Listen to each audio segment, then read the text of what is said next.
Merci chaleureusement le conférencier.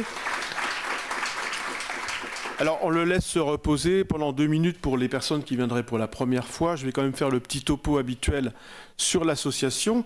Donc, ARTA est une association régionale basée à Strasbourg et qui existe depuis 1999, gérée par des parents, des professionnels, et dont la mission historique a été le soutien et l'information de l'entourage, puis ensuite des patients et enfin du grand public, avec la mise en place en 2011 de cette conférence annuelle, et donc les groupes de parole qui existent aussi depuis la naissance d'ARTA.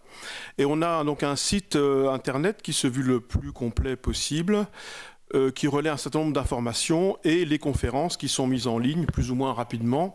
Ça sera un peu plus rapide cette année normalement. Je profite très rapidement de cette tribune pour rappeler que nous faisons des appels aux dons. Alors, devenez membre de l'association, ça c'est encore mieux pour nous. Mais si vous voulez faire un don, des dons, c'est tout à fait possible et nous en avons vraiment besoin. Nous avons besoin de vous pour continuer nos missions.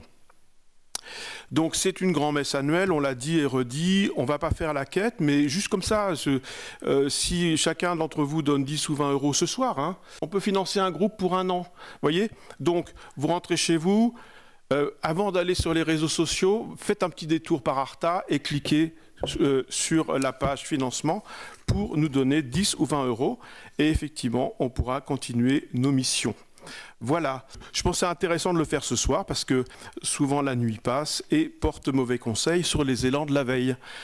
Nous passons maintenant la parole à la salle en fait, hein, à vous. Le docteur Rocher a screené pas mal quand même les choses et on sent qu'il y a beaucoup de réponses à venir, je pense, par rapport à tout ce qui a été un petit peu labouré là. Donc n'hésitez pas, il est là pour ça. Bonsoir. Merci beaucoup pour votre intervention qui nous fait dézoomer beaucoup par rapport aux soins et ensuite rezoomer beaucoup. Alors moi j'ai envie de m'arrêter sur l'Arc de Triomphe parce que je trouve que c'est une très belle image que vous nous avez apportée avec l'idée des portes d'entrée dans les soins. Et alors ça m'a fait associer librement sur le sketch de Raymond DeVos sur le rond-point. Et j'avais envie de vous parler de ça. Est-ce que vous pourriez nous en dire un peu plus sur les modalités dominantes à l'espace Barbara sur la philosophie de soins en termes de propositions, ce que l'équipe avec laquelle vous avez la chance de travailler propose aux patients que vous prenez en charge. Eh ben, merci beaucoup pour cette question. Alors, il y a deux parties dans la question. Je vais m'arrêter juste sur l'Arc de Triomphe, parce que souvent, je le présente vraiment comme dans les fondamentaux du modèle explicatif de l'addiction, avec l'idée qu'effectivement, il y a toujours plein de portes afférentes et qu'on ne sait jamais trop où ça va tourner, par où on va rentrer, et puis ça se met à tourner. Et vraiment, l'addiction, c'est ça, c'est de reproduire aussi des comportements et de s'enferrer dans des comportements. Et ce qui me va bien avec le modèle de l'Arc de Triomphe, c'est que si on imagine que le bitume, il est un peu mou, rapidement, ça fait une spirale qui descend au fond parce qu'on creuse un sillon. Et on creuse un sillon qui est de plus en plus profond. Et l'addiction, c'est aussi ça, c'est cette question de sillon, de quelque chose qui est particulièrement univoque, qui est très automatique, et on n'arrive pas à sortir de là. Et dès qu'on fait un petit pas de côté, on prend un mur d'une certaine manière, on se fait ramener à l'intérieur. Donc pour dire que l'image, elle est assez forte du côté de l'Arc de Triomphe, et quelque chose qui est assez chouette. Après, effectivement, j'ai une très chouette équipe sur Barbara qui a plein de compétences et à la fois quelques jeunes infirmiers, mais aussi des gens qui ont un peu d'expérience et tout ça. Et dans les médiations que l'on propose, j'ai fait exprès d'enlever la diapo, peut-être que vous allez la réclamer, mais qui est le planning de l'espace Barbara, où on voit toutes les médiations qui peuvent être présentes. Les médiations, elles sont multiples et variées, et à la base, ça part quand même de compétences et d'envie des infirmiers.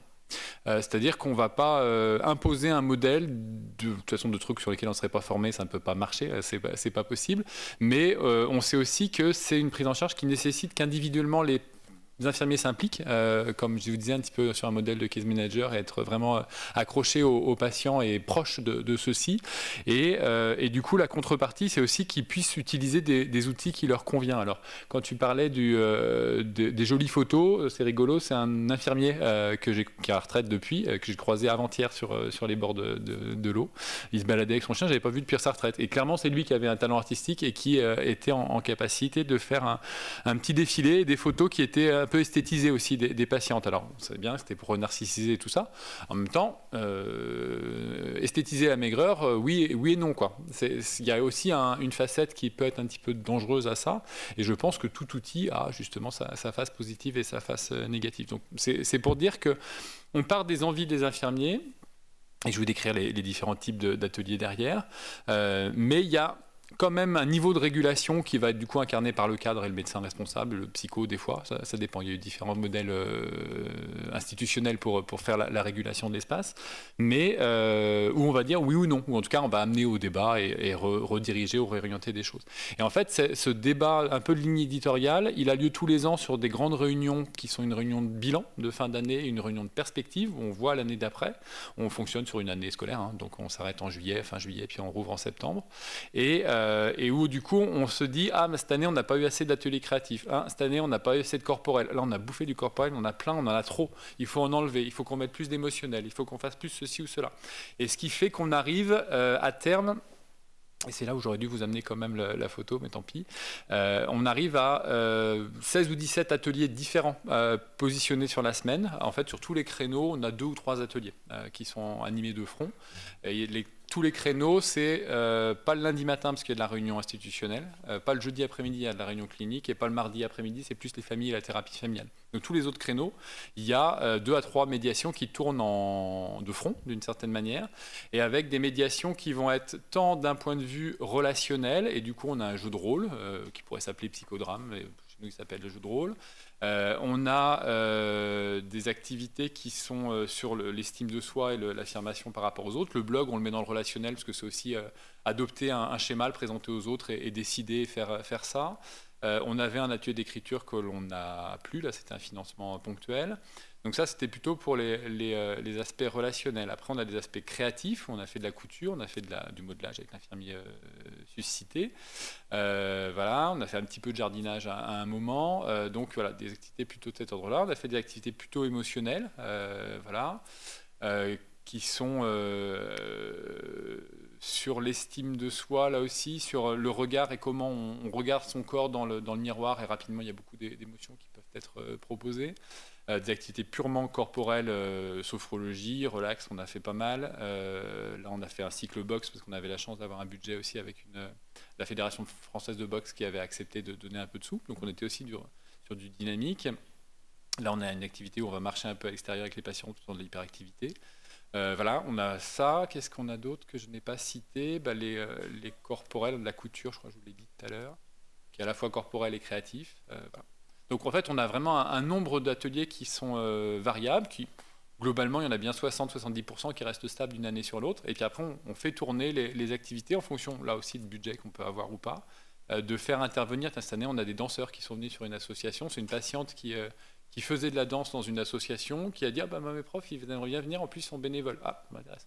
Voilà, et du coup on les a rencontrés, c'était super. À la fois ils apportent de la compétence technique sur la danse, de la culture où il y a un petit temps de parole autour de ça, et on l'a mixé avec un atelier corporel où justement on s'expose devant le miroir ou des choses comme ça, pour des patients qui ont plutôt de la sécurité avec nous et qui sont déjà 2 ou 3 ou 4 contrats, mais on a ça qui a été possible. Donc en fait les variations de médiation sont très très larges. Quand on était allé vous voir en 2004, on avait été très impressionné par l'infirmière qui travaillait avec un miroir triptyque. Vous l'avez encore? 2 miroirs triptyques. 2, ouais. Alors c'est encore mieux. Oui, on l'a présenté à un congrès de la FAB, c'était où Chartres, il y avait une cathédrale, je me rappelle. Et du coup, les infirmières ont présenté cet atelier-là, avec l'idée que c'est extrêmement exposant, c'est extrêmement douloureux pour les patients douloureux, je ne sais pas directement, mais émotionnellement sollicitant, et ça vient les confronter.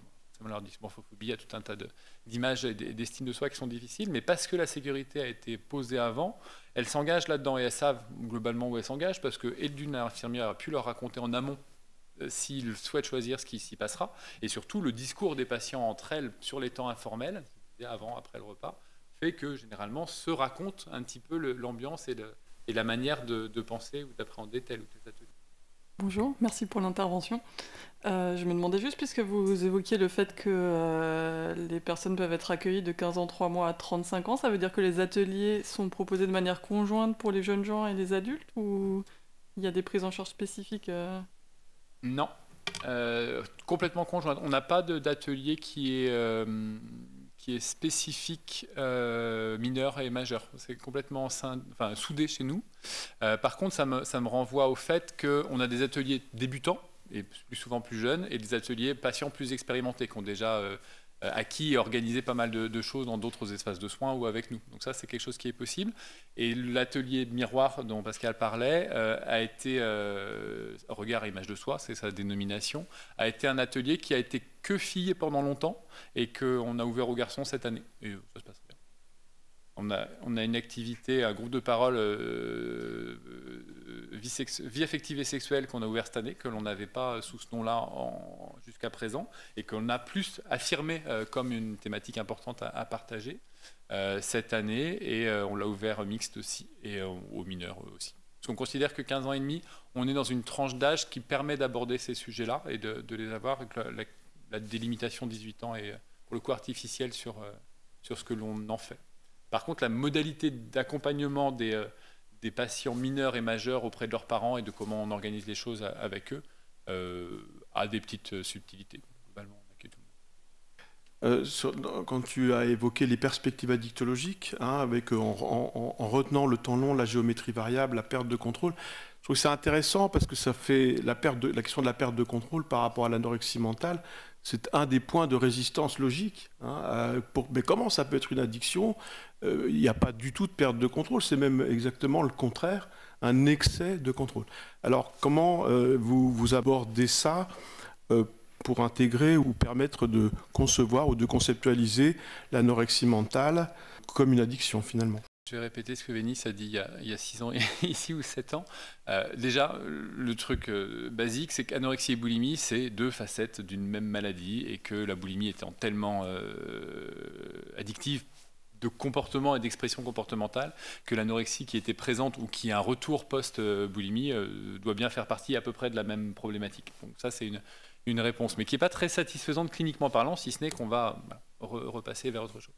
Après, moi, de plus en plus, et c'est une évolution d'ailleurs qu'on a entendue au Covid, en fait, pour moi, le début 2010-2020, les patients racontaient leurs limitations alimentaires, les angoisses de prendre du poids, les besoins de maîtriser, comme tu dis, l'alimentation, etc.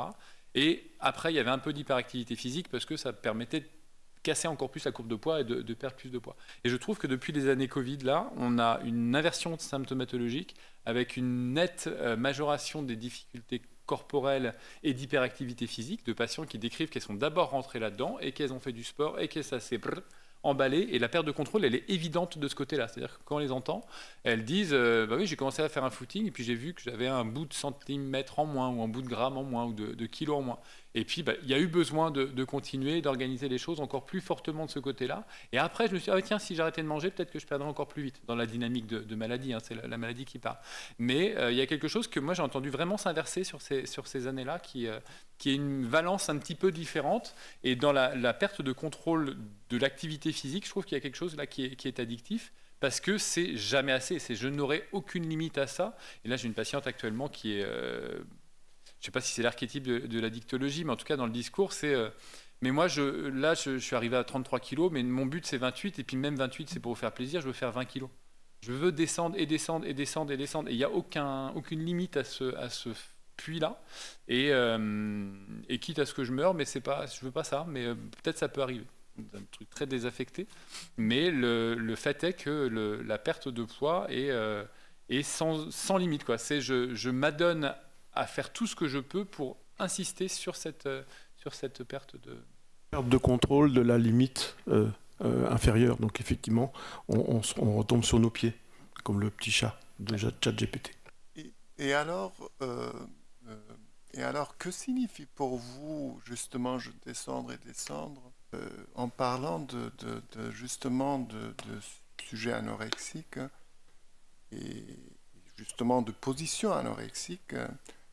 L'autre jour, il y a quelques jours, on avait eu Dr Freyman, il parlait effectivement en disant c'est une histoire de gavage. Et c'est une histoire extrêmement difficile, il disait. Et là, en parlant, en entendant ça, et puis après, je me suis souvenu effectivement d'un peu de citation de Lacan qui disait anorexie, son histoire, c'est pas qu'elle ne mange rien, c'est pas qu'elle ne mange pas, elle mange le rien. C'est-à-dire, elle mange rien. C'est-à-dire un rapport de force qui est là, tenu. C'est-à-dire, elle tient un rapport de force. C'est-à-dire que par justement la position dans laquelle elle est, elle crée chez l'autre une dépendance. C'est-à-dire que c'est lui ou celle qui est angoissée, c'est-à-dire c'est en cela que j'ai pensé toujours la question de l'anorexie comme une clinique de l'angoisse. L'angoisse est du côté justement du soignant ou de la mère, enfin la plupart du temps parce qu'elle veut créer une dépendance. Après, le soignant, effectivement, elle veut créer une dépendance, enfin elle veut créer une angoisse chez l'autre. C'est-à-dire il y a une...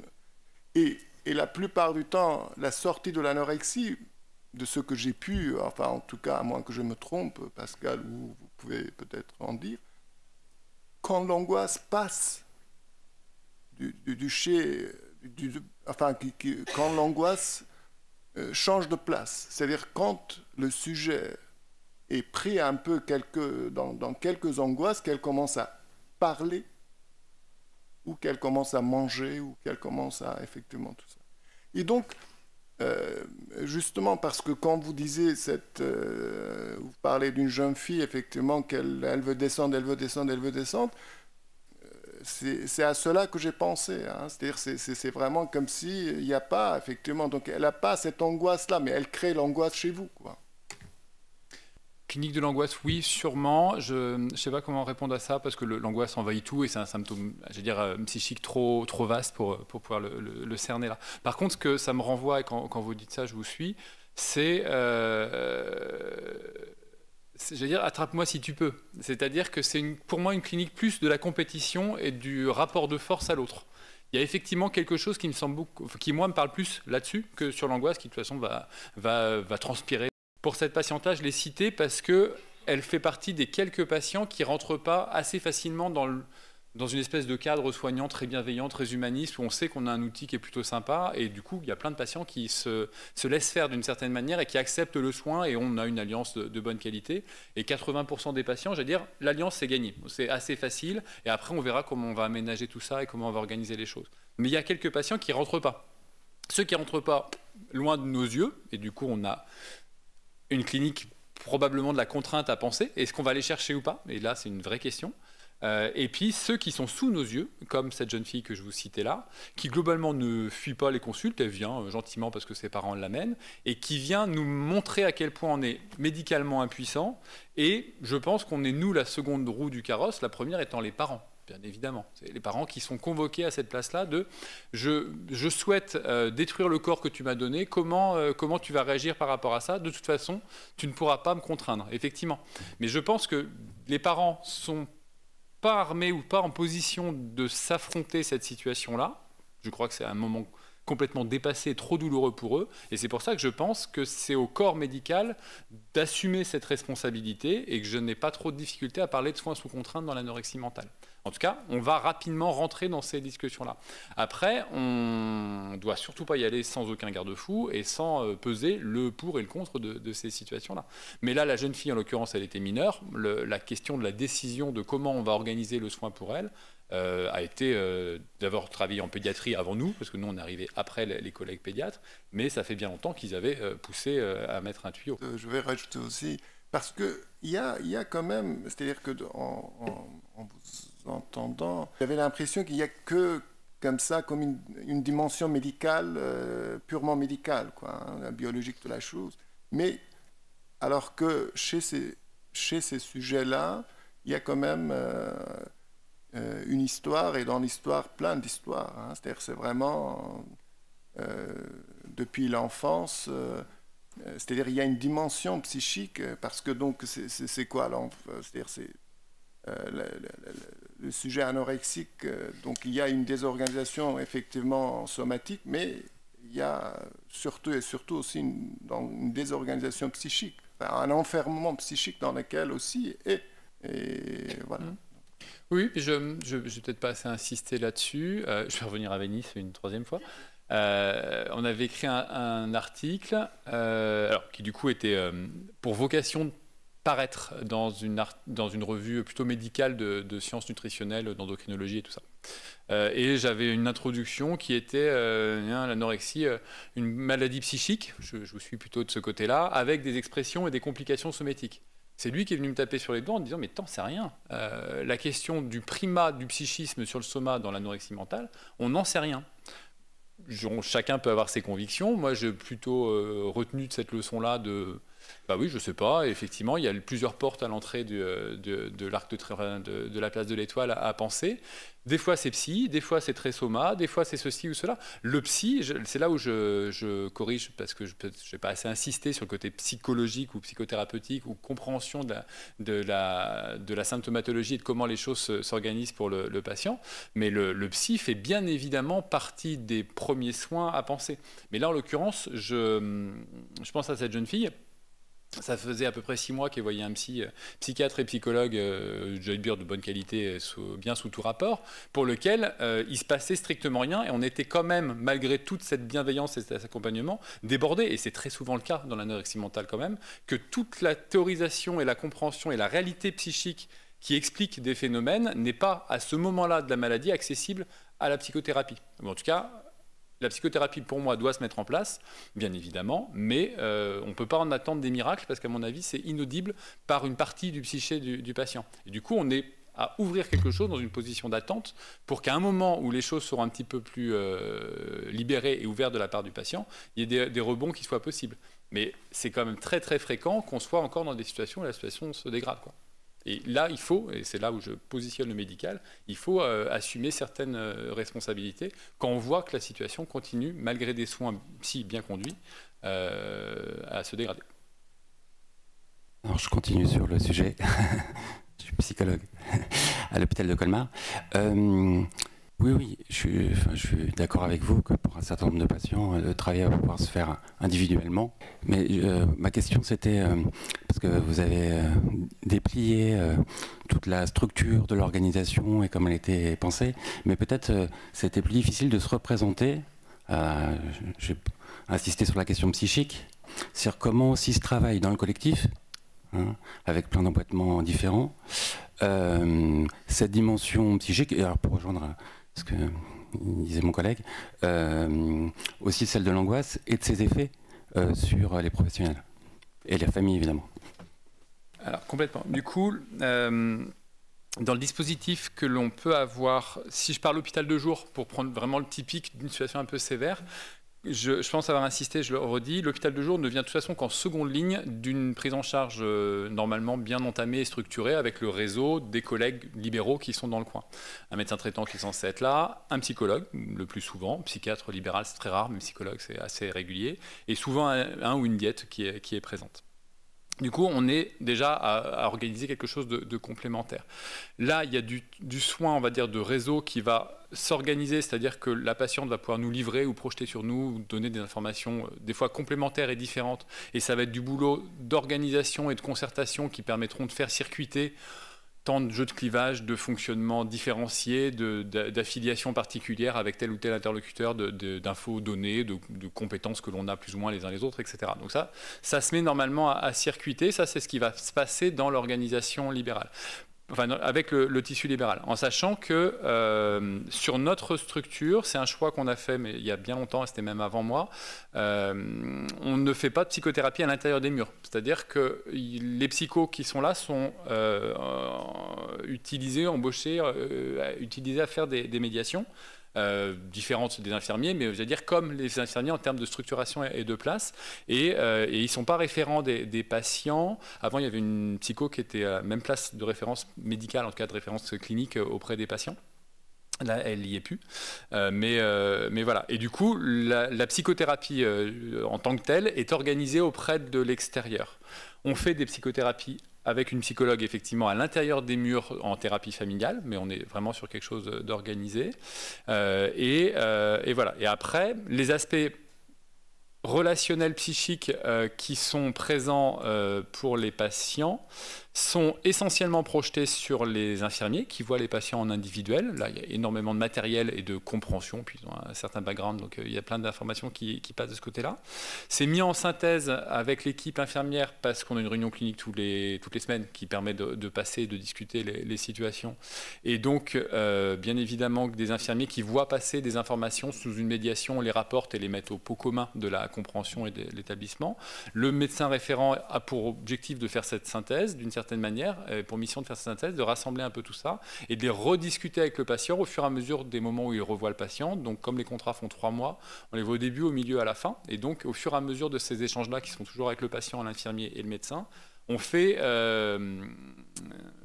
partager, évoluer ces discussions et ces mises en sens et en mots des angoisses qui ont transparu, qui ont fait crise d'angoisse, qui sont projetées sur telle difficulté corporelle, sur telle absence, enfin, tout ce qui fait la clinique habituelle de ces situations-là.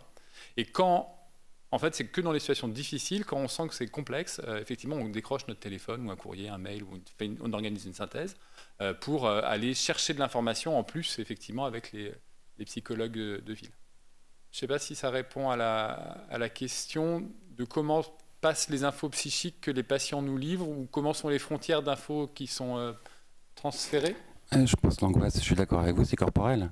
En partie, donc c'est difficile de dire c'est psychico-corporel, mais donc ça a des effets dans les liens, de mon point de vue, entre les professionnels, tous, pas forcément ceux qui, a priori, seraient là pour des raisons psychiques, on va dire, ou qui seraient des psychistes, voilà, mais enfin, qui le sont aussi.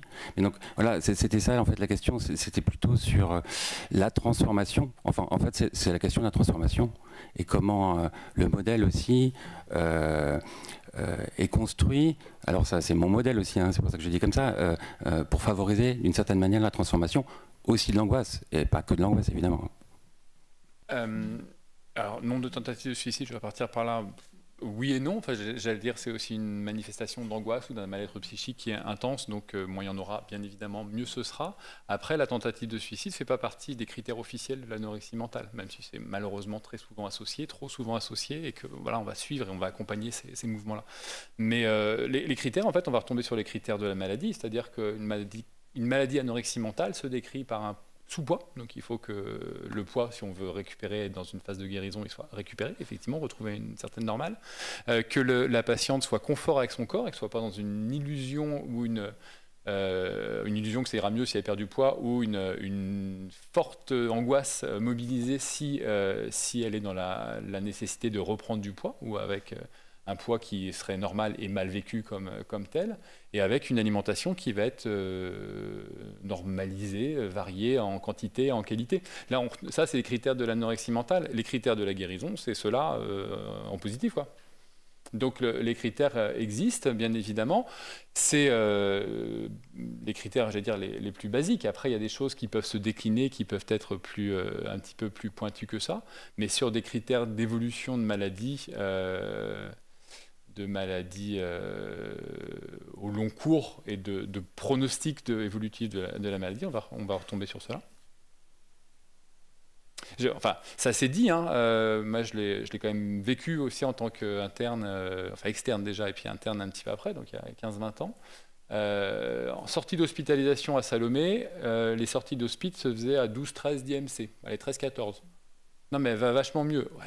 Dans la tête, oui, certes, mais le corps reste extrêmement affaibli. On ne peut pas être dans une amélioration nette de la situation de ce côté-là. Et en fait, les publications montrent que globalement, les patientes souvent restent un petit peu au poids de sortie d'une hospitalisation temps plein, sauf si on a un système ambulatoire qui permet de largement mobiliser les choses. Et d'être dans une guérison avec un IMC à 14, ben, c'est pas une guérison, c'est une récupération partielle. On peut vivre heureux, pourquoi pas, mais avec un corps qui est tellement mal que de toute façon, on va accumuler toutes les conséquences physiques négatives. Et puis même un corps dénutri, parce qu'à 14, on est franchement dénutri, au niveau moral, au niveau angoisse, au niveau tel et tel mode de fonctionnement, on n'est pas bien, généralement. Après, si c'est la meilleure situation de récupération du patient et que dans un processus de rétablissement et de réhabilitation, c'est ce qui lui convient le mieux à ce temps donné avec l'équipe d'accompagnement de soins qui lui est présente, super, j'ai rien à redire de ça, mais c'est pas une guérison. Mais c'est le mieux possible, ça c'est ok. Après, je pense que là, on est vraiment sur des questions de croyances personnelles et de manière de présenter les choses et de dire les choses. On peut statuer la guérison, c'est l'effacement des symptômes, je vous dis, qui font office de critériologie, à peu près tous pareils, ils ne sont pas très malins dans l'anorexie mentale. Donc un corps normal, une alimentation normale et des pensées qui tournent bien, on est guéri. Après, moi, de plus en plus, je me permets de le dire, et j'y crois dur comme fer, parce que j'ai un peu d'expérience avec des patients qui sont très bien rétablis depuis longtemps, et j'ai envie d'y croire, parce que pour moi, c'est plutôt plus confortable, et je trouve ça mieux pour les patients aussi en termes de perspective et de confort. Mais on a un taux ou un risque de rechute qui doit être anticipé, qui est présent, qui doit être anticipé avec une patiente qui doit être avertie dans son fonctionnement que si elle sent que ça commence à déraper, bien évidemment, elle se représente plus rapidement aux urgences, mais enfin en soins rapidement. Mais du coup, je ne vois pas l'intérêt de ne, à l'inverse, de ne pas valider qu'une amélioration nette qui a fait disparaître tous les symptômes avec une patiente qui visiblement a une vie hyper épanouie, qui a fondé une famille, etc., qui va très bien, et qui a pu un bout de symptômes, de ne pas lui prononcer le mot de guérison, je ne vois pas l'intérêt qu'il peut y avoir. Même s'il y a un risque de rechute qui est présent. On avait eu, il y a 2 ans, avec Daniel Rigaud, une conférence ici intitulée Guérison ou rémission. Et moi, je voulais juste en profiter là, parce qu'effectivement, on parle de croyance. Il y a une croyance ancienne qui nous vient de la dictologie d'autrefois, qui consiste à dire qu'on n'est jamais guéri. Enfin, quelque part, anorexique un jour, anorexique toujours. Nous n'avons pas aujourd'hui cette croyance. Enfin, au niveau des soignants engagés ou spécialisés dans ces prises en charge, nous n'avons pas ces croyances. Et c'est très important de tenir cette position parce qu'on a justement affaire à des personnes qui sont très fortes avec leurs propres croyances, mais aussi fortes pour croire ce qu'on va dire, surtout si c'est négatif. C'est-à-dire qu'ils vont s'approprier, oui, mais on m'a dit que je serais anorexique toute ma vie, donc de toute façon, il n'y a pas d'espoir. Et donc effectivement, ça c'est je pense que là, il y a un propos, une évolution de l'addictologie qui est tout à fait fondamentale et portée par les addictologues en version moderne de l'addictologie, si vous voulez. Moi, je suis vraiment très d'accord avec cette partie-là de la discussion sur le message qu'on peut tenir par rapport aux perspectives pour nos patients. J'avais envie de revenir sur la question de la perte de contrôle et de l'activité physique. En fait, c'est pour venir avec vous sur le sujet des réseaux sociaux. Il me semble que les personnes qui rentrent aussi sur la question de l'hyperactivité physique sont aussi prises dans un discours sociétal sur l'activité physique et sur une boucle, une spirale un peu infernale. J'avais un petit peu envie de vous entendre sur la place des réseaux sociaux comme un effet un peu délétère sur l'arrivée des troubles. Qu'est-ce que vous en pensez ? Je suis d'accord avec vous. On a une interne qui avait fait sa thèse sur ce sujet-là, ça doit être 2017 ou 2018. Barbara Giozia, je pourrais vous renvoyer les articles, mais bon, il y en a plein. En fait, il y en a plein qui attestent que les jeunes patientes anorexiques, parce que c'est quand même plutôt un truc de début de maladie aussi, à un moment, les patientes reprennent un peu de pouvoir critique et de regard critique sur tout ça, et je vois bien que ça leur envahit la tête et le fil d'actualité de leurs réseaux sociaux, et du coup prennent de la distance. Mais à l'arrivée de la maladie, à l'arrivée en soins, donc qui est secondaire à l'arrivée de la maladie, effectivement, il y a un nombre d'utilisations de réseaux sociaux en quantité et en qualité avec des images qui sont très branchées sport, fitness et autres, ou diète et alimentation, qui est nettement supérieure. Après, causalité n'est pas... corrélation n'est pas causalité, donc la cause, on n'est pas très sûr, mais en tout cas, il y a quelque chose qui est bien sûr associé et qui montre que des patientes anorexiques sont plus souvent sujettes à des utilisations massives que des patientes ne souffrant pas de troubles alimentaires. Donc il y a quelque chose qui est au pire, au mieux alertant, au pire alarmant, et qui doit faire attention. Mais finalement, on va retomber après sur le discours de l'éducation aux réseaux sociaux. Quand je dis ça, je pense à la fois aux parents et à l'institution, et notamment l'école, ou aux soignants, parce que c'est vraiment notre boulot de s'intégrer, à mon avis, là-dedans, mais qui doit alerter les patients autour de ça. Et finalement, sur le groupe vie affective et sexuelle dont je parlais tout à l'heure, qui s'est construit, c'est un groupe de parole, mais les 2 animatrices se sont alors, tant branché sur les questions d'abus sexuels et de violences sexuelles, etc., avec des formations de ce côté-là. Donc, il y a une partie qui est là-dessus. La vie de couple standard, on va dire, et la vie de couple sur les réseaux sociaux, qui est une troisième partie de ce topo-là. Et avec l'idée qu'on a ouvert, du coup, dans ces sujets-là, cette partie, parce qu'on sait que c'est aussi un peu la face cachée. C'est-à-dire que moi, qui suis quand même très réseaux sociaux et qui, pour les jeux vidéo, interrogeais cette question-là assez régulièrement aussi et tout ça, les patientes se livrent quand même pas très facilement de cette question-là. C'est très souvent qu'on a des réponses non, pas trop. Et finalement, 6 mois après, oui, je sais que quand j'étais au début, j'avais pas osé vous le dire pour telle et telle raison, mais il y avait effectivement des utilisations qui étaient hyper envahissantes. Maintenant, ça va un peu mieux, j'ai réussi à rééquilibrer. Donc, en fait, quand je dis c'est notre boulot, je pense que ça doit être intégré, en tout cas quand on parle d'ado, parce que là, pour le coup, je pense à notre tranche d'âge de prédilection, ça doit intégrer notre interrogatoire de base initial pour ouvrir la porte. Ça veut dire qu'on aura des oui, c'est pas le but, mais ça veut dire que oui, ce sujet-là nous concerne, et à la fois les mauvaises rencontres que vous pouvez y faire, et surtout l'espèce de bain nauséabond que tu décrivais tout à l'heure, ou à risque en tout cas de s'exposer à des images inadaptées. En fait, j'ai des filles qui ont à peu près cet âge-là, regardez, donc elles scrollent quand même régulièrement. Tout papa psy que je suis, ça change rien. Elles sont contentes de revoir la vidéo.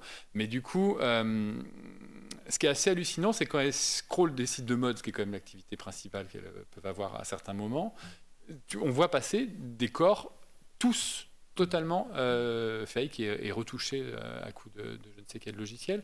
Et ils le sont tous. Et c'est assez impressionnant parce que la norme devient une poupée Barbie numérique qui est en rien quelque chose de réel dans l'acceptation corporelle. Et je vais peut-être faire un peu vieux jeu de ce côté-là, mais je ne vois pas comment on peut avoir une estime corporelle individuelle, que ce soit garçon, fille, et quel que soit l'âge, positive, si on voit des corps pseudo-parfaits, en tout cas sélectionnés selon les critères gnagnins, qui nous défilent sous les yeux tout le temps.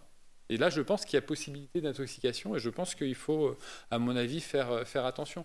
De même que je suis sur les jeux vidéo, alors la violence, c'est le sujet du jour et machin, il n'y a pas de corrélation sur des grandes études et tout ça. On sait qu'il n'y a pas de violence aux jeux vidéo. Si on prend des utilisations normales après, quand je dis normal, c'est en quantité, en type et avec des patients qui sont dans un système social normal. Mais quelqu'un qui regarde de la violence sur les réseaux sociaux 15 heures par jour pendant 4 mois de suite avec un système familial déconnant, les jeux vidéo seront une petite phase de la souffrance ou de la difficulté, de la déstructuration au milieu d'un marasme énorme. Mais il y a quand même quelque chose qui, en soi, est un facteur au moins d'avertissement et d'illustration sur lequel on doit, à mon avis, en tant que soignant ou travailleur social, ou quelque chose, ou éducateur, en tout cas, s'alerter et se dire « Oh là, attention, s'il y a ça, peut-être qu'il faut que j'aille chercher un petit peu plus loin et que je réfléchisse d'autres choses. » Encore une fois, pas pour faire de la corrélation ou des causalités par rapport à ça, ou de diaboliser tel ou tel outil. Mais voilà. Moi, je pense qu'il y a quand même des précautions à prendre. Bonsoir. Je voulais savoir, j'aimerais vous entendre sur la place de la thérapie familiale. Et puis, vous avez évoqué, je crois, la thérapie multifamille.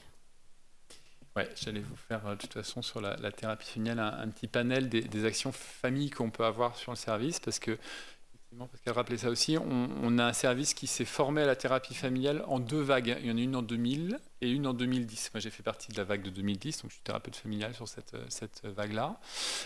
Et du coup, il y a une grande partie du service qui est formée. Après, l'activité de thérapie familiale, c'est une activité, je vais dire, tout venant, où on voit des familles avec différents troubles psychiques élargis, ça, de la dépression, des consommations d'alcool, de la schizophrénie, enfin un peu tout. Ça, c'est une activité de thérapie familiale classique auquel on participe et qui existe sur Barbara, parce qu'il y avait le matériel, maintenant on a moins besoin de ça, mais il y avait le matériel qui était disponible. Après, spécifiquement pour les TCA, la place de la famille, donc qui n'est pas systématiquement de la thérapie familiale, d'ailleurs ça ne l'est plus, et le fait d'avoir mutualisé, ça nous permettait d'envoyer nos familles ailleurs, justement, pour plus être dans le même lieu.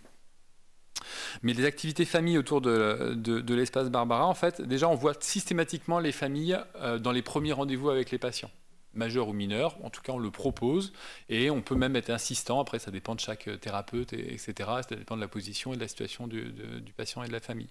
Mais au moins pour cette phase de bilan dont je parlais au tout début de l'exposé, moi ça m'est complètement impossible de penser une patiente hors de son écosystème familial, dans cette situation, dans cet âge-là, dans la situation, ça ne me parle pas. Donc j'en ai besoin individuellement en tant que médecin, et voilà, on est assez nombreux à penser ça.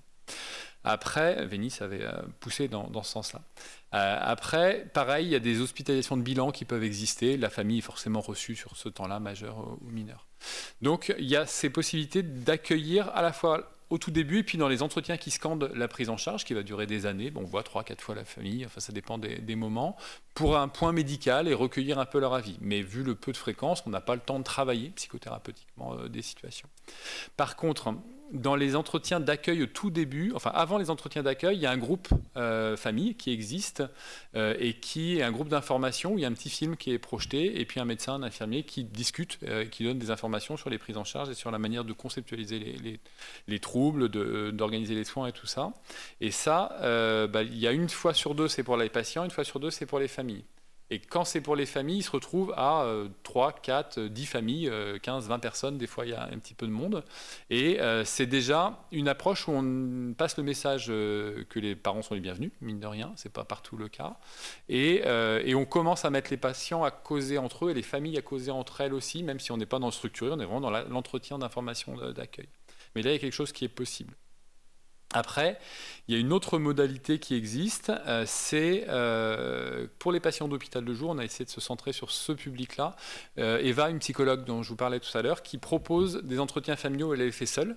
Du coup, ça ne consomme pas trop de ressources soignantes d'une certaine manière. Et des fois, elle les fait avec l'infirmier référent, mais le plus souvent, elle fait seule. Et on va traiter pour une patiente d'hôpital de jour une situation qui pose problème. Elle, je sais pas, elle est en demande de reprendre contact avec son père et c'est hyper compliqué à faire. Finalement, c'est un peu le sujet et on organisera les coups de téléphone nécessaires. On vérifiera avec madame que c'est faisable, les petits frères et petites sœurs, comment ils voient ça. Et voilà. La mission, c'est reprise de contact avec le papa.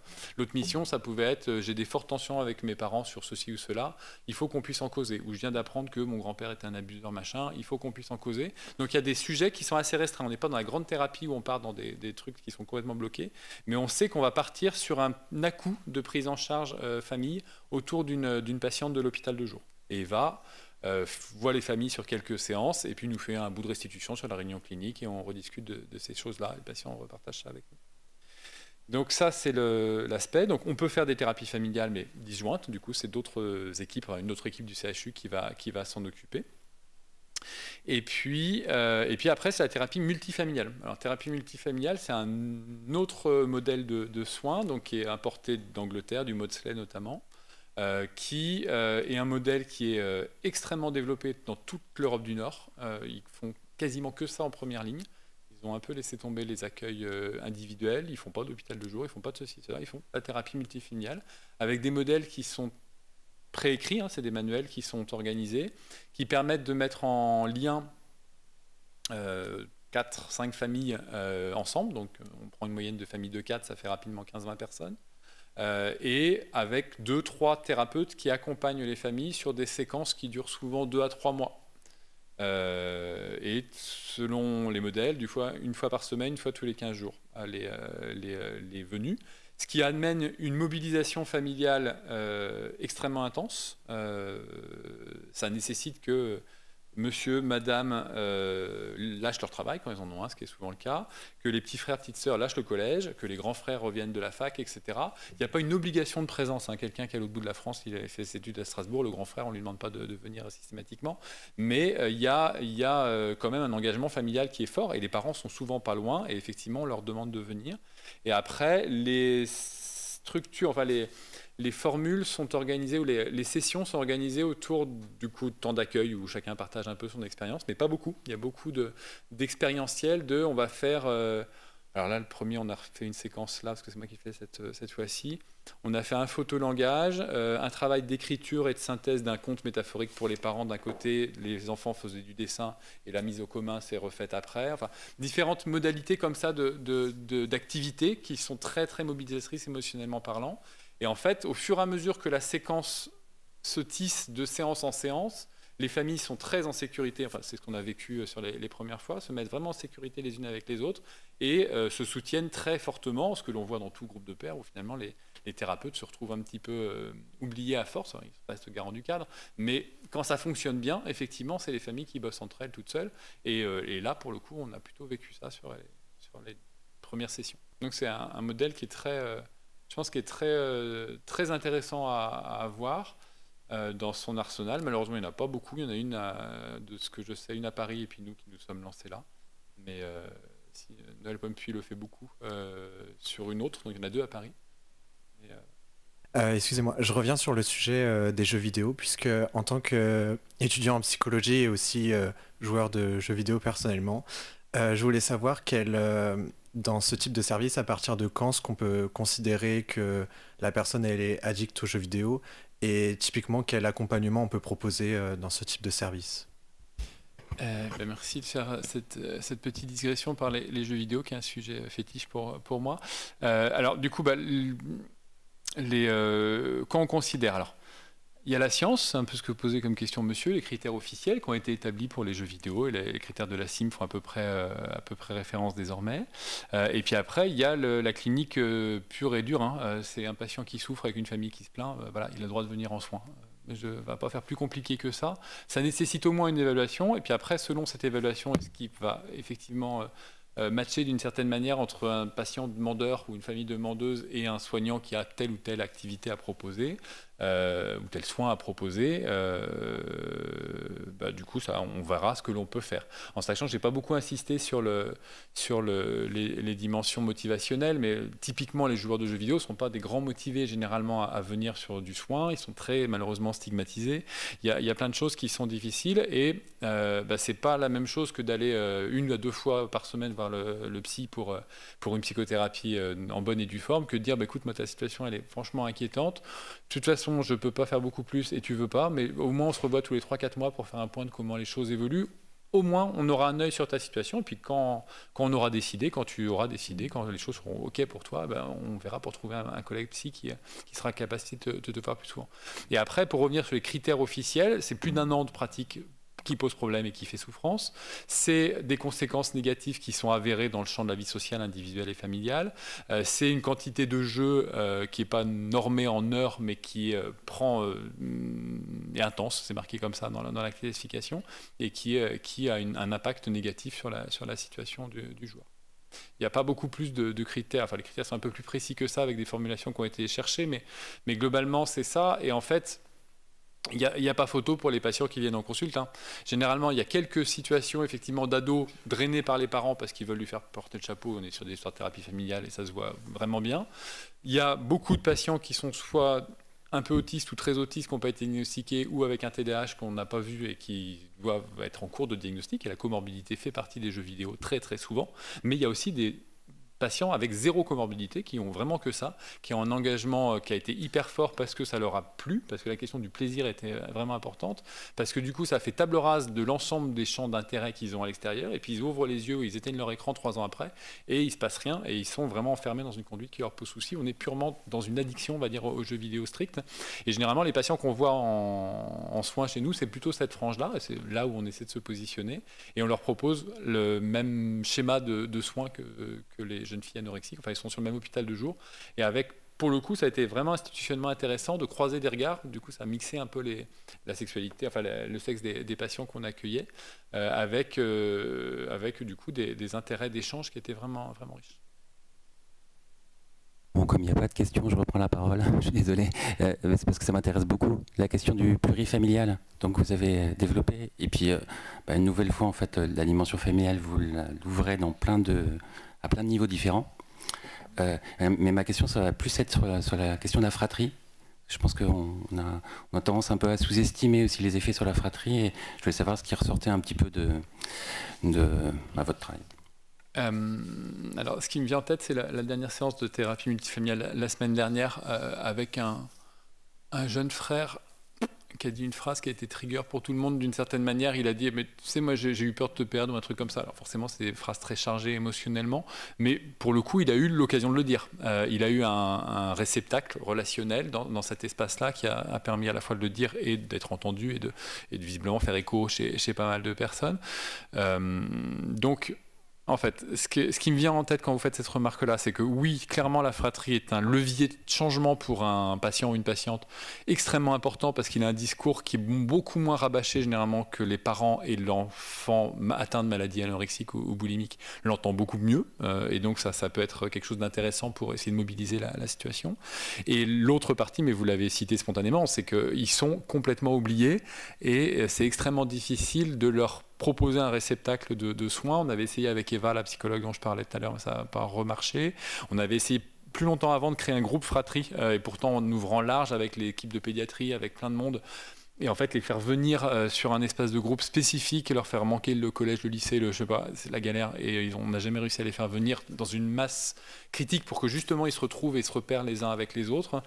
Donc nous, ce que l'on fait, c'est qu'on essaie de faire un peu au plus simple. En fait, pour les patients à hôpital de jour, encore une fois, parce que les consultations, vraiment, on a presque plus de temps de consultation. Mais les patients à hôpital de jour, les infirmières reçoivent les fratries assez facilement avec les patients, où on les accueille sur des entretiens famille avec les parents. Des fois, ça peut permettre ça aussi. Ou des fois, sur des entretiens où ils sont que entre fratries et pour avoir recueil de leur ressenti et tout ça. Ils sont invités, bien évidemment, au groupe d'infos dont je parlais tout à l'heure, qui est en amont. Donc, on essaie de leur faire une grande place. On sait qu'ils souffrent, et là, je suis complètement d'accord avec vous, mais on n'a pas encore trouvé un moyen de plus les accueillir à la hauteur de la difficulté qu'ils peuvent avoir. Ça, c'est l'impression que ça donne, en tout cas. Dans notre expérience de thérapie familiale, on a exactement les mêmes observations. Les frères et les sœurs viennent si on peut les faire venir. Effectivement, c'est fondamental déjà pour qu'ils puissent parler de leurs difficultés, de leurs souffrances, de leurs angoisses, du fait de pouvoir dire j'ai pensé que j'allais te perdre, etc. Ce qu'on entend très régulièrement. Mais l'aspect intéressant, moi je trouve, c'est que assez souvent, eh bien, c'est un des frères ou une des sœurs ou le frère ou la sœur qui va être le levier vraiment de la thérapie. Et même un tout petit, de 10 ans, qui est là, qui fait un peu le malin, et puis en même temps qui va dire des choses absolument fondamentales et qui vont faire avancer tout le monde. En tout cas, c'est très très important, dans notre expérience aussi, à nous à Colmar, de pouvoir intégrer, quand c'est possible, la fratrie, enfin toute la famille nucléaire. Moi, j'avais une question plutôt d'ordre général. J'ai lu un article à grand public qui parlait du nombre croissant, là, actuellement, de patients atteints d'anorexie. Je voulais savoir si vous étiez aussi témoin de ces chiffres qui augmentent. Et puis, je voulais avoir aussi un peu votre avis par rapport à qu'est-ce qui se passe dans la société pour que ce nombre de patients augmente ces derniers temps. On parlait d'angoisse tout à l'heure. Comment vous l'expliquez à votre niveau? Je vais laisser la réponse de la société à Pascal, je suis sûr qu'il va adorer. Sur le témoignage individuel, oui, on est débordé de patients. Le Covid a vraiment bousculé la file active, enfin le nombre de requêtes de soins qui était gentiment montante sur les années 2010. Voilà, mais c'était une augmentation tout à fait logique pour un service qui fonctionne. Il y a plus repéré, un peu plus de patients. Et ça a fait une vraie plus au moment du Covid, ce qui du coup a débordé nos capacités d'hospitalisation. On a à peu près réussi à faire sans trop de casse, mais vraiment c'était très très angoissant à certains moments. Hospitalisation en service psy et puis en service médical aussi. Et c'est pour ça d'ailleurs que je repensais on n'est pas revenu sur les sondes à domicile, mais malgré tout, je ne sais pas si c'est un sujet qui vous intéressera, mais nous on n'a pas voulu y aller pendant très longtemps. Je sais que tu disais que Rigo était venu il n'y a pas longtemps, donc ça a sûrement été abordé. Mais on force est de constater que ça nous permet d'avoir un peu d'air et de tampons, on va dire, dans des situations médicales très pénibles, très douloureuses et difficiles, et avec du coup une possibilité de donner de la sécurité aux patients et du temps aux patients et aux équipes médicales pour faire intervenir les lieux de soins nécessaires derrière. Donc voilà.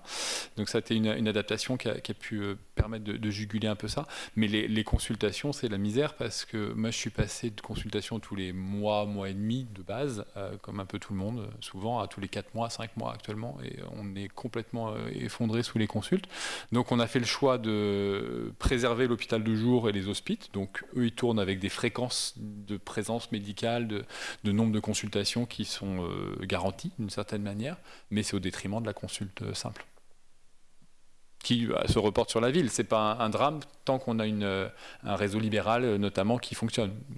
Je n'ose pas dire des CMP qui fonctionnent, parce qu'il doit plus y en avoir beaucoup. Et après, sociétalement parlant, parce que Pascal, il ne peut pas y aller, non, non. J'en sais rien. En fait, c'est tellement des hypothèses, on peut y aller beaucoup, mais on aura vraiment très peu de preuves. Il y a vraiment une accélération du temps, mais je pense que le numérique y est pour quelque chose. Il y a une société d'image et de transformation qu'on a citée. Il y a une précarisation évidente des conditions de travail. Il y a des zones anxiogènes outre-Atlantique plein actuellement. Enfin, il y a vraiment plein de choses qui sont très inquiétantes, qui du coup font un bain anxieux généralisé qui fait qu'on ne peut pas aller mieux. Et encore moins dans un système de soins qui est clairement effondré. C'est même pas la peine de dire qu'il va s'effondrer, il est effondré. Donc oui, ça fait des dégâts, quoi. Et il y a Malraux qui a dit ou qui n'aurait pas dit que le XXIe siècle serait religieux ou ne serait pas. Parce qu'on ne sait pas, mais on est certain que le XXIe siècle est addictif ou addictogène. Ça, on le sait déjà. Et puis sans doute, ça va pas s'arranger. Ouais, je remercie. Quand j'ai synthétisé différentes diapos, j'avais des diapos sur les généralistes et la place du généraliste dans le cursus de soins que j'ai fait sauter pour essayer d'avoir un truc très, très général. Justement, mais c'est très bien d'y retourner parce que c'est un maillon fondamental dans la prise en charge et je vais à peu près valider tout ce que vous avez proposé et soumis. Je commence par casser du sucre sur le dos des pédiatres et des pédopsychiatres de Nantes, mais ils ont un modèle hospitalier très intégré, c'est-à-dire qu'ils mettent les enfants à l'hôpital, puis des fois en hôpital de jour, mais en tout cas tout se joue dans ce réseau-là et les enfants n'ont quasiment pas de lien avec leur médecin traitant. Et du coup, on a une vraie différence que nous on note, c'est pour ça que je me permets de le dire, d'enfants qu'on récupère du tissu pédiatrique ou pédopsychiatrique, d'enfants qui viennent de réseau général de base, et avec du coup des médecins généralistes qu'il faut réamorcer d'une certaine manière dans la confiance et l'installation dans le soin auprès de nos patients. Donc ça, on le voit. Après, oui, on a une certaine visibilité, puis on a surtout une habitude de faire. C'est-à-dire que l'hôpital de jour, par exemple, je recentre toujours sur cet aspect-là, mais il y a effectivement un tissu médical d'informations à avoir, le pouls, le poids, la tension, la biologie, etc. Et ça, c'est clairement dévolu au médecin traitant, et souvent le prétexte du poids est un prétexte aussi pour qu'ils continuent à voir régulièrement leur médecin traitant, à des rythmes on n'est pas obligé de faire très très souvent, quand ça va pas trop mal, mais tous les mois, 2 mois, 3 mois, en fonction de la situation, et on peut se mettre de concert avec le médecin traitant pour travailler cette rythmicité. D'ailleurs, je vous disais que le médecin traitant envoie des données médicales de base pour lancer une démarche. On le fait un retour automatique, mais c'est un courrier qu'on a travaillé quand même, avec des préconisations de type de suivi, de qu'est-ce que l'on souhaite faire avec lui à ce moment-là. Donc ça, c'est plutôt bien. Et même, on va plus loin, on leur propose d'appeler sur une ligne dédiée, parce qu'on a un 10% de médecins généralistes sur Barbara, qui voient quelques patients pour faire des bilans, ou des patients qui sont pas suivis, parce que malheureusement, il y a du défect aussi dans le nombre de médecins traitants. Donc là, et ils s'appellent jamais, parce qu'ils n'ont pas le temps, et on le sait très bien. C'est vrai que c'est comme ça. Mais en tout cas, on a une collaboration autour des patients, à coup de courrier et de contrats. Les contrats, on les envoie toujours aux intervenants du réseau. Diète, psycho, médecin traitant, ils reçoivent les contrats, si le patient est d'accord, bien évidemment, pour que ça fasse aussi tiers d'une certaine manière et passation d'informations qui garantissent que le suivi, les coordonnées entre ces différents acteurs-là. Et donc, ils savent très bien nous trouver quand ça... Alors, patient de prise en charge, quand ça capote fort, ils savent nous trouver, ça c'est facile. Et quand nous, on a besoin de leur place d'une sécurité de voir plus souvent un patient qui va mal, on les appelle ou on leur envoie un mail et ça se passe généralement très bien comme ça. Et donc, je trouve qu'on a un fonctionnement avec les médecins traitants qui est pas trop mal, sur Nantes en tout cas, mais c'est effectivement un long travail de réseau qui s'est organisé comme tel. Et après, Moi, j'aimerais bien faire plus, effectivement, dans l'aller vers et faire des prises en charge précoces, etc. Là, on le voit, j'ai pas mal de médecins qui envoient des mails et qui demandent conseil de ceci et de cela. Mais l'idée, ce serait de faire encore plus que ça et de vraiment ouvrir un espace dédié à ça, Omnidoc, je ne sais quoi. Enfin, il y a différentes modalités de suivi qui sont possibles et de partage d'informations qui sont possibles pour que, justement, on ne soit pas avare de ce genre de collaboration, je veux dire de conseils, c'est pas condescendant du tout, mais de collaboration pour essayer de faire en sorte que le début de perte de poids, enfin, à la base, une anorexie, souvent, c'est pas compliqué, hein, c'est un médecin traitant à la rentrée qui a vu, ah tiens, il manque 3 kilos sur ta balance, tu veux ton certificat de sport, ok, vas-y. Et puis quand il n'y a pas de contrôle derrière, la cata, elle peut arriver. Si le médecin traitant, il dit, dans 2 mois, je te revois et j'espère bien que tu auras réussi à reprendre un peu de poids, peut-être que je vais t'aider, je peux te donner quelques conseils diète ou j'ai une bonne copine dans le cabinet, machin. C'est pas la même prise en charge et je pense qu'on aurait plein de situations faciles à rétablir que l'on ne fait pas actuellement, souvent soit par pas de temps du collègue généraliste, soit par méconnaissance de la place fondamentale qu'il peut avoir à ce moment-là du parcours de soins. Alors une dernière question ? Bonsoir. La dernière question, c'est difficile de boucler. En termes de formation, les infirmières qui commencent dans vos services, est-ce qu'ils ont des formations complémentaires qu'ils ont eues lors de leur cursus? Non, plus maintenant. Avant, il y avait un diplôme de formation infirmière psychiatre spécialisé qui existait, qui n'existe plus officiellement. Qui est peut-être en cours de rediscussion, j'ai cru entendre ça, mais pour l'instant il n'y a pas. Après, on a un service qui draine un petit peu, enfin c'est aussi ce qu'on disait tout à l'heure, donc quand on a un poste qui paraît, on peut se permettre souvent de recruter des infirmiers qui ont un peu d'expérience et de capacité de ce côté-là. Mais il n'y a pas en soi, initialement, il n'y a pas de formation. Après, pour l'avoir vécu, là aussi, elle sera contente si elle voit la vidéo, mais on a recruté une jeune infirmière il n'y a pas longtemps, en plein Covid, à un moment qui était un peu complexe, parce qu'elle a les compétences de base, parce qu'elle avait envie surtout. Elle s'est mise au fonctionnement du service très, très facilement, et je pense que la finesse psychopathologique que les infirmiers doivent avoir, enfin que n'importe quel intervenant dans un service psy comme ça doit avoir, peut se travailler aussi assez facilement tant que le bain institutionnel est relativement sain et au moins organisé, quoi. Et puis après il y a des supervisions, il y a ceci, il y a cela, enfin différentes choses qui sont possibles. Puis les infirmiers ont le droit de se former aussi, hein, une fois qu'ils ont leur diplôme. Bien, on remercie chaleureusement Bruno Rocher. Et on remercie le président Franck Leroy, Madame Fischer du protocole et la région pour le prêt de cette salle à nouveau. Et on vous dit, ARTA vous donne rendez-vous l'année prochaine en janvier ou février pour la conférence qui suivra celle de cette année. Merci encore. Merci Bruno. Merci. Merci à tout le monde.